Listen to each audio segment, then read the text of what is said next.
नायकं सिंगड़ा कचुरी छेदन कुर्वन्तु सदा मंगल। जे तर्कर ऐरी तरकारी तर्कर ऐरी अर्थात विश्वास मिलई हरि तर्के बहुदूर पुरी मंडलम से ही शंखनाभिमंडल शंख गोलक पाटना श्रीक्षेत्र मर्त्य वैकुंठ पुरीधामर अधिपति से ही रसराज श्रीकृष्ण जे कि गोलकमंडलर अधिपति सिंगड़ा कचुरी छेद तांकरी सिंह रड़ी लीलावतींकर चूड़ी छेद होता से नृसिंह भगवान आज साहित्य आसर वनकुसुम शिशु साहित्य प्रतिष्ठान ब्रह्मपुर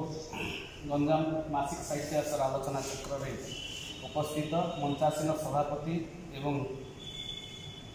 वरेण्य वयोज्येष्ठ प्राज्ञ विज्ञ वरिष्ठ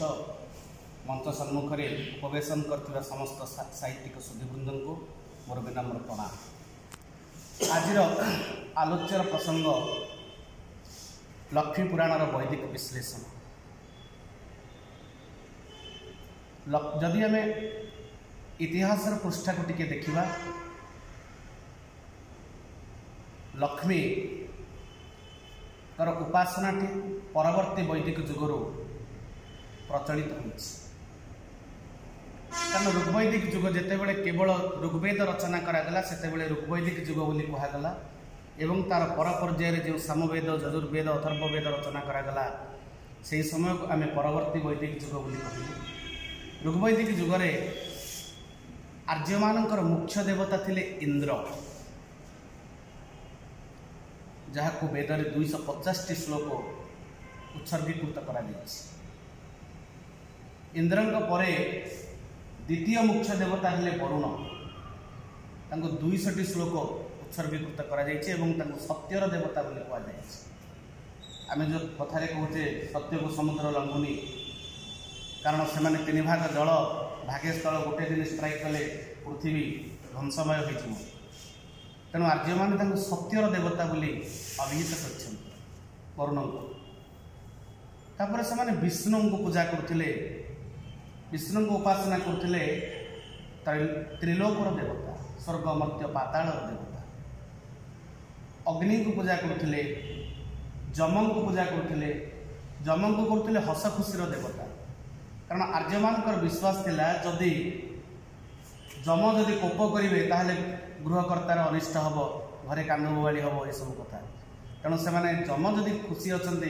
ताले घरे हस खुशी भरी उठो ये विश्वास नहीं से जम को उपासना करते सावित्री गायत्री उषा यही सब देवी मान थे ऋग्वैदिक सभ्यतार उपास्य देवता और देवीगण। परवर्ती पर्यायर ऋग्वैदिक जुगरे जो माने मुख्य देवता थिले परवर्ती वैदिक जुगरे से गौण देवता पलटि गले अर्थात इंद्र मुख्य थिले। परवर्ती वैदिक जुग बेलू इंद्र आम क्योंठी इंद्र मंदिर देखुनी कि इंद्र को पूजा करिवार भी व्यवस्था आम पाइपर मुख्य देवता हो गले विष्णु विष्णु जो थे तत्कालीन समय त्रिलोकर देवता परवर्ती वैदिक जुगरे ब्रह्मा विष्णु महेश्वर तीन जन सृष्टि हेले केवल विष्णु को जो त्रिलोकर अधिकार दि जाता किसी परिमाण में ह्रास पाई तो सही समय आपणकर जो गणेश सरस्वती लक्ष्मी यही सब परवर्ती वैदिक जुगर सृष्टि होती बोली ये इतिहास गवेषक मानकर मत। तो से जहाँ लक्ष्मी आम जाचे पौराणिक आख्यान अनुसार लक्ष्मी वरुण झी समुद्र मंथन से सृष्टि होते एवं से कहुए सागर मंथने जात लक्ष्मी लभे हरि हरो विष भाग्ये फलति पौरुषम न भाग्ये फलति सर्वत्र न च विद्या न च पौरुष। तो सेदिन समुद्र मंथन जो 10टी पदार्थ उत्पन्न होता लक्ष्मी को घेनीगले आपणकर विष्णु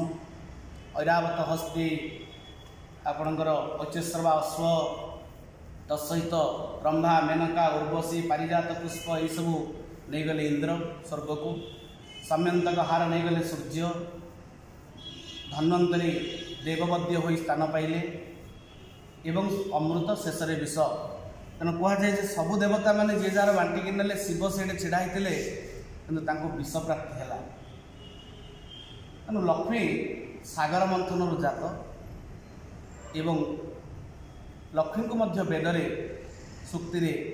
उपासना करा जायछि। अनेक मंत्र भी रही लक्ष्मीकर। लक्ष्मीकर उपासना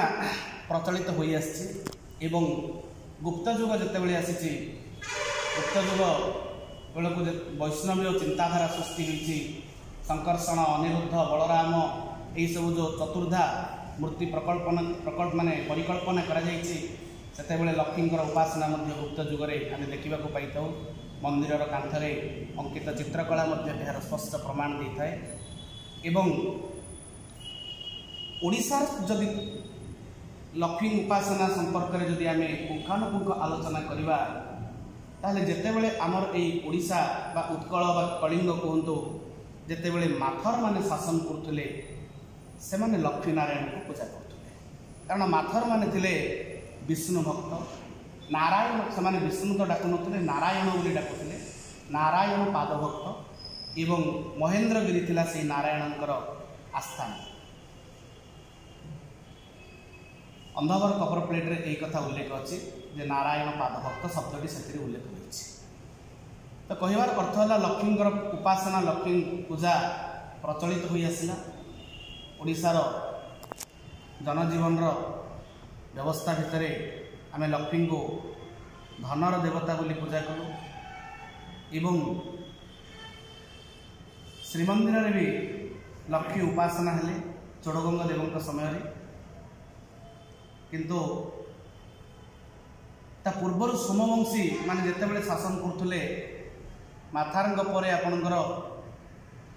भौमकर माने आछन्ति तापर सोमवंशी आछन्ति। सोमवंशी माने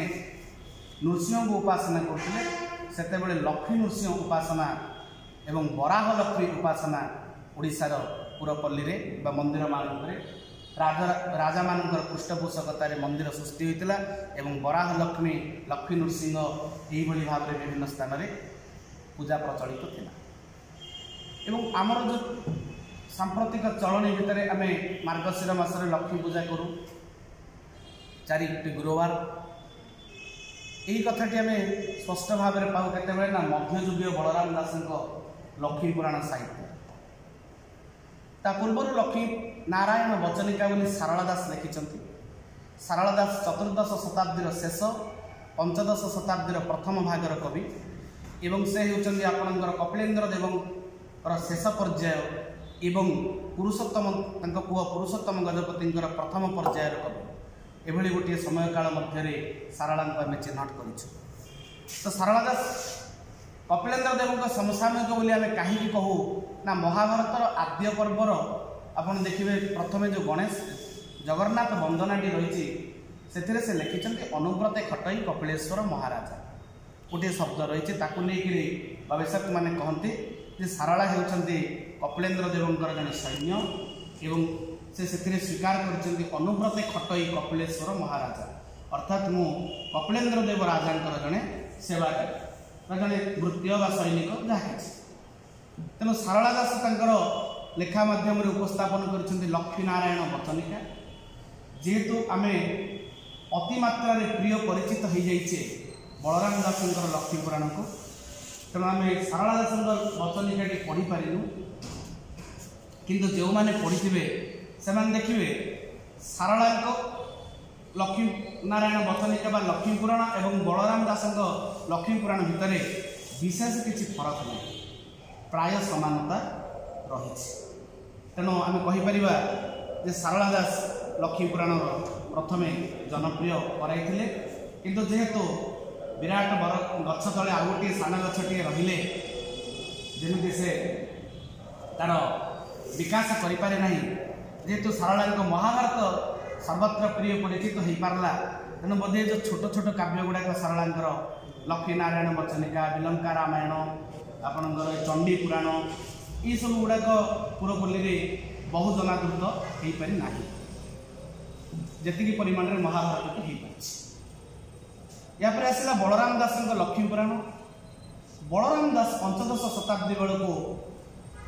आमर तत्कालीन सांप्रतिक समय से दुई चारोटी कथा देखिले जहाँ को लेकिन से उपस्थापन करछंती कारण साहित्य सही साहित्य कालजयी हम जो साहित्य गोटे काल भूखंडर कथा को परिप्रकाश करथिबो तेणु आम कहू साहित्य कालजयी और कालाश्रयी काल को आश्रय करके साहित्य रचना कर कविटी जो समय से तत्कालीन सामाजिक विधि व्यवस्था को से तार काव्य स्थान दे थाए एवं परवर्ती पर्यायर जो मैंने पढ़ती से माने सेथिरु अतीतर इतिहास जानते अतीतर साहित्य जानते से कहुए literature is the mirror of society साहित्य हूँ समाजर दर्पण साहित्य हूँ समाजर दर्पण कारण दर्पण जमी मुहटी प्रतिफलित हुए साहित्य ठीक सेमती तत्कालीन समाजर विधि व्यवस्था सामाजिक अवस्था धार्मिक अवस्था अर्थनैतिक अवस्था राजनैतिक व्यवस्था सबकि से प्रतिफलित होता है तेणु लक्ष्मीपुराण आम यही सब गुड़ाक पाई बलराम दास लक्ष्मीपुराण आम कौन कौन पाई ना से आपड़ देखिए तत्कालीन समय लीगल सिस्टम न्यायिक व्यवस्था प्रतिफलन रही वर्णना कर से जब दोष करमंत करवा स्वर्गपुर लोक हकारी कणाइबा 5 लाख टंका दे जाति कराइबा आउ दिने जदि तार अनीति देखा देउल मध्यरु ताकू देवा घौड़ाई एकथा वचन सार सुन ज्येष्ठ भाई तेणु से जगह दोष करमंत करवा स्वर्गपुर लोक हकारी अणाइबा अर्थात तत्कालीन समय जो न्याय निशाब विधि व्यवस्था ताकू केउठी ना केउठी बलराम दास आनी निज काव्य सूचाई लोकमानस परिपुष्ट सेमती आप देखिए तत्कालीन समय आज जो आम कहते स्वच्छ परिवेशर कथा स्वच्छ भारतर कथा से वर्णना रही एक वर्ण गाईर जे गोबर आण दांड दुआर लिपिब दांड दुआर झुटी दब ये जो परिष्कार परिच्छन्नता स्वच्छतार कथा 15 शताब्दी गोटे ये हूँ गोटे कविर दृष्टिभंगी ये साहित्यर चाष भितर कविर दूरदृष्टि ए संपूर्ण रूपे पर्यवेसित होती जे परिवेश हूँ मूल मंत्र परिवेश स्वच्छ रही ही आम रोगमुक्त रहीपर केउठी ना केउठी वार्ताटी कविंकर कंठरू समाज को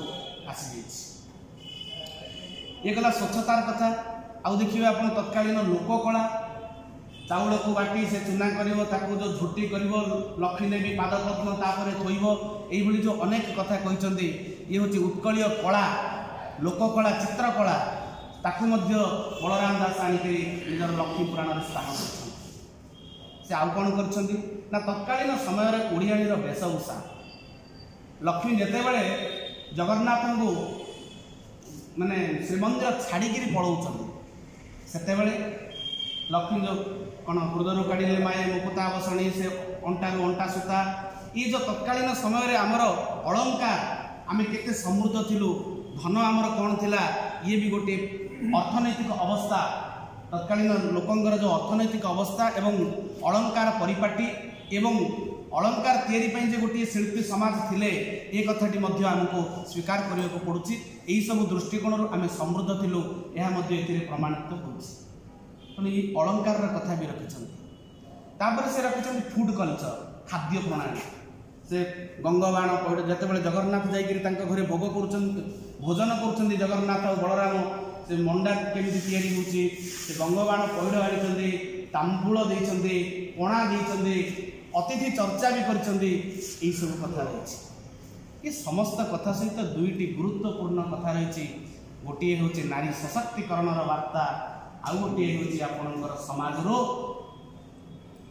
जाति प्रथार विरोध ये दुईटी तत्कालीन समय वार्ता बलराम दास दौरान लक्ष्मीपुराण या पूर्व सारला दास भी देते वार्ता महाभारत कारण जितेबले तत्कालीन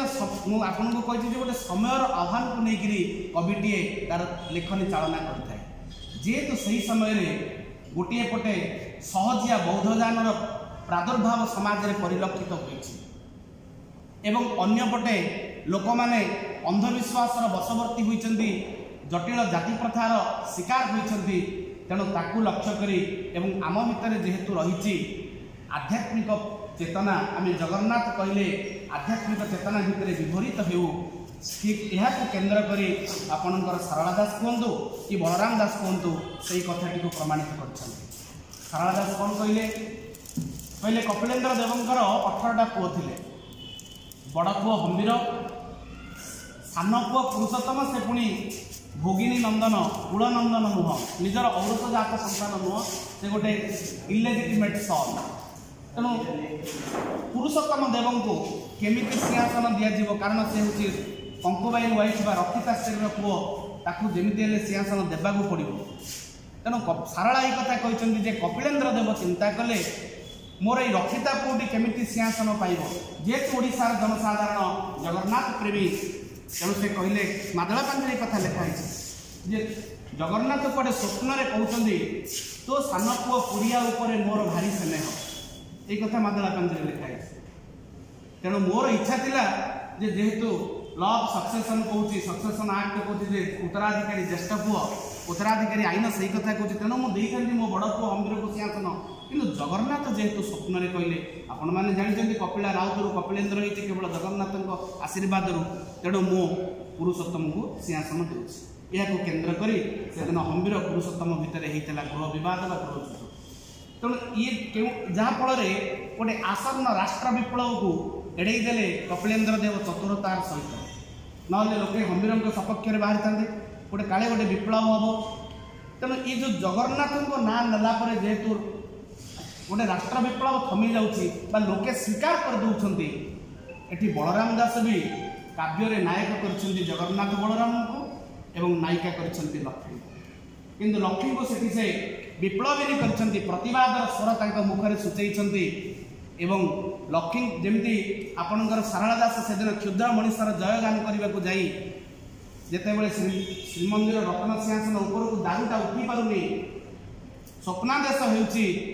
जे जारा सबर आसिक जदि छुईब ताहले दारू उठिज तो जारा सबर जाइए दारू को जितेबाला छुई दारू हल्का ऊपर को उठी जाइए तेणु कहबार अर्थ श्रीमंदिर भितर गोटे अब्राह्मणर प्रवेश प्रथम थर पर ये सारला दृष्टिभंगी समाज संस्कार पर गोटे वैप्लविक वार्ता ठीक सेमती आउ गोटे वार्ता जमी श्रीमंदिर भितर जारा को जमी प्रवेश कर सारला साहित्य ठीक सेमती बलराम दास प्रवेश कर लक्ष्मी को श्रिया चंडाणी द्वार श्रीमंदिर नहीं आसी श्रिया चंडाणी द्वार उपवेशन कर तेणु ये हूँ गोटे जाति प्रथार विलोप तत्कालीन समय अभाव को लेकर बलराम दासंकर दूरदृष्टि बलिष्ठ पदक्षेप द्वितीय कथा लक्ष्मी नारी सशक्तिकरण तत्कालीन समय नारी मान गोटे प्रेरणा सृष्टि करिछि परवर्ती पर्यायर जे लक्ष्मी निज गोड़े छिड़ा से चाहिए जापारे बापा पाखक से लिखिं ना मु बापा पाखक गले जगन्नाथ महाप्रभु से डाकीदे पुणी कंप्रोमाइज करदे मुझे आसी ना मते निजे ही निज गोड़े छिड़ा पड़ो तेणु से भी से सफल पाई जगन्नाथ बलराम परिशेष में जाकर लक्ष्मी को कहते जे गोटे राजीनामा होती जगन्नाथ राजी होती बलराम राजी होती लक्ष्मी कंडीशन कर ब्राह्मण ठार चंडाल छड़ाई खाइबे तेबे जाई मु श्रीमंदिर को जीवी एभली गोटे गुरुत्वपूर्ण मीमांसा बलराम दास तांकर काव्य संभार में उपस्थापन कर ये गला बलराम दासंकर लक्ष्मीपुराण कथा लक्ष्मीपुराण अनेक लोक एक व्यतीत अनेक कवि लक्ष्मीपुराण लिखिं आम गाँव अरक्षित गौड़ बोली जड़े व्यक्ति